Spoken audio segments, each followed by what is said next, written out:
E aí pessoal, tudo bem? Eu sou a Carla Larissa e este é o nosso canal Coisas de Arquitetura e Urbanismo.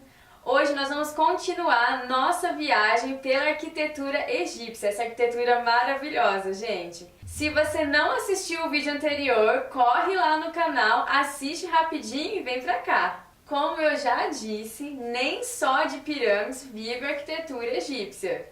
Lá tem várias outras obras maravilhosas para serem analisadas. Uma delas é a Esfinge. Esfinges são criaturas místicas, misturam corpo de animal e cabeça de outro animal diferente. A esfinge mais famosa de todas é a Esfinge de Gizé, que fica ali na cidade de Gizé. Ela tem um corpo de leão estendido e uma cabeça humana. Dizem que essa cabeça humana da esfinge lá de Gizé muito possivelmente seja do faraó Khefren. Atualmente ela tá lá com o nariz quebrado, gente. O Egito também possui vários templos. Vocês lembram que os egípcios são politeístas e muito religiosos, então eles fizeram vários templos para os seus deuses. Esses templos, em sua maioria, são monumentais e uma coisa muito interessante é que eles são de acesso público. Então eles fizeram uma arquitetura muito bonita, voltada para os seus deuses, mas com acesso público. Os egípcios podiam entrar nesses templos para cultuar os seus deuses. De uma forma geral, esses templos eram a morada dos deuses. O templo de Amon, que fica lá na cidade de Luxor, foi construído por volta de 1500 a 1070 a.C. Ele possui enormes estátuas de Ramsés II logo na entrada, além de 2 obeliscos. A gente vê pelas imagens que hoje só tem um obelisco lá e um restinho do que teria sido o segundo. Mas originalmente ele tinha 2 obeliscos. Mas o que são esses obeliscos? Os obeliscos são uma espécie de pilar de forma quadrada e afunilada na parte mais alta. Gente, olha que incrível! Eles eram construídos utilizando uma única pedra. Eles esculpiam, pegavam uma pedra inteira e esculpiam a forma do obelisco, e daquela única pedra eles formavam essa maravilha. O obelisco lá do templo de Amon é uma homenagem ao deus Amon-Ra, além também de ele ajudar na defesa e proteção da cidade. Existem atualmente vários obeliscos espalhados pelo mundo, mas quem criou eles foram os egípcios. Outro templo de Amon fica lá em Karnak. O acesso ao edifício passa por avenidas flanqueadas por esfinges com cabeça de carneiro, simbolizando o deus Amon-Ra. Ao todo, o templo possui cerca de 134 colunas, dispostas em 16 fileiras. Uma característica diferente desses templos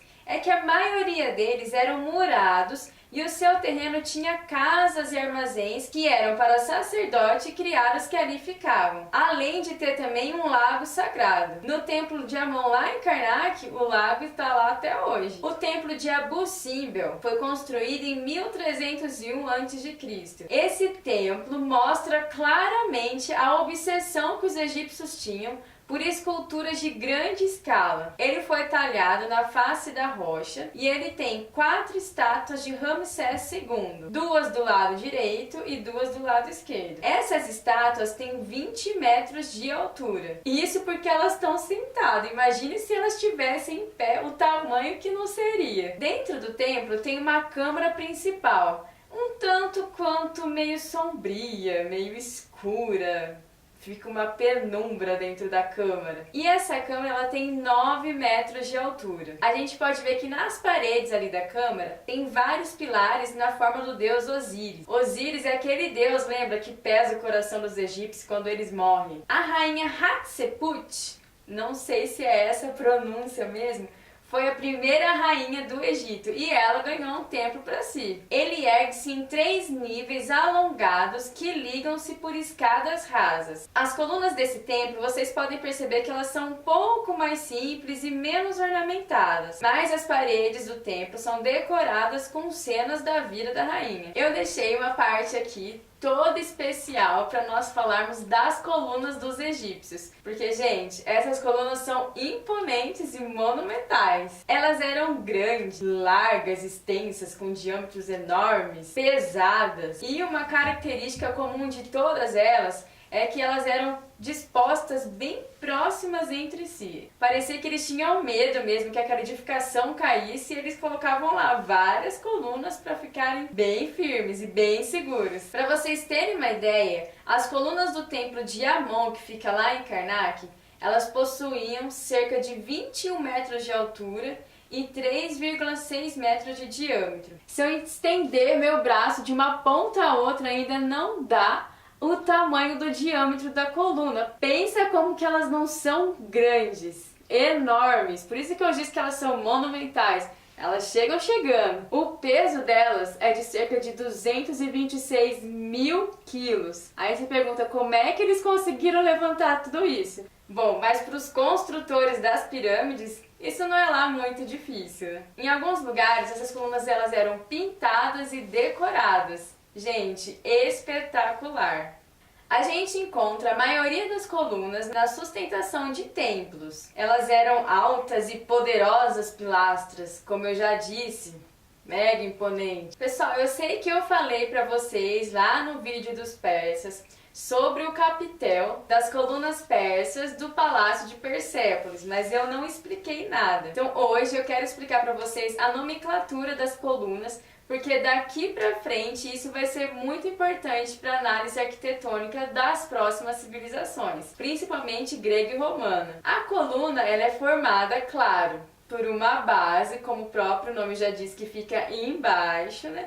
Pela base, pelo corpo da coluna, esse corpo recebe o nome de fuste, e pelo capitel. Capitel é a parte de cima da coluna, então a gente tem base, fuste e capitel, que é a parte de cima. O capitel é a parte que eles usam para ornamentação, principalmente o capitel, que eles usam para ornamentação. Eles até dão uma ornamentação ou outra ali no fuste, alguma coisa na base, mas o capitel é específico para isso, ele assume ali todo o papel estético. Então a gente vai ver agora quais eram as colunas dos egípcios. Gente, tem autores que falam em mais de 30 tipos de coluna que os egípcios utilizavam. Mas nós vamos falar aqui das 4 primeiras e que são as principais, as mais comentadas entre os arquitetos. A primeira delas é a papiriforme.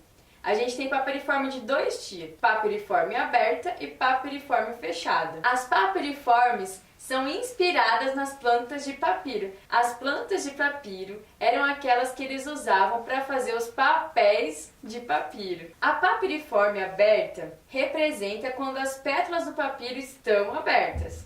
E a papiriforme fechada, claro, quando as pétalas do papiro estão fechadas. Já as colunas lotiformes são inspiradas na flor de lótus. Há inclusive vários desenhos desta flor nas pinturas e gravuras egípcias. E por último, as colunas palmiformes. Gente, eu tenho que confessar, essas são as minhas preferidas. Eu acho lindos os capitéis das colunas palmiformes. Essa coluna é inspirada nas palmeiras. O capitel delas possui 8 altas folhas de palmeiras, algumas com uma minuciosa marcação em baixo relevo das nervuras da folha.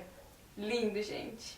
Show! Magnífica essas colunas! Então, só para vocês saberem o que aconteceu com os egípcios e sua arquitetura, em 525 a.C., lembra dos persas? Então, os persas foram lá e dominaram os egípcios. Aí, em 336 a.C. também, Alexandre o Grande, sabe aquele, o grande? Ele tinha, gente, mó treta com os persas. Ele não gostava dos persas. Ele achava que os persas conquistavam muita coisa, quem tinha que conquistar era ele. Ele foi lá, acabou com os persas lá do Egito e dominou o Egito. Alexandre o Grande, claro, tinha que deixar sua marca lá no Egito. O que ele fez? Criou a cidade de Alexandria. A cidade de Alexandria hoje é a segunda maior cidade do Egito. Criou-se também a Biblioteca de Alexandria, que possuía mais de 500 mil livros. Aliás, Alexandria nessa época era top nos estudos, top no ensino. Criou também o Farol de Alexandria, que era um monumento arquitetônico muito show. Mas, como vocês sabem, Alexandre era conquistador, ele não ia ficar lá paradinho no Egito. Então ele deixou o Egito sob o domínio de um rei da Macedônia e saiu conquistar novos povos. Aí foram acontecendo muitas coisas lá no Egito, vários personagens importantes como Cleópatra, a aliança com Júlio César e, por fim, o Egito passou, como várias outras civilizações ali da época, para o domínio do Império Romano. Muito obrigado a todos pela participação. E já sabem, né? Se gostou, curtam o vídeo. Se não é inscrito no canal, gente, se não é inscrito, corre, se inscreva aqui. Ative as notificações e, é claro, compartilhe com os amigos. Próximo vídeo vai estar muito legal, vocês não podem perder. Nós vamos falar sobre a arquitetura da África primitiva. Beijo grande a todos, fiquem com Deus e tchau, tchau!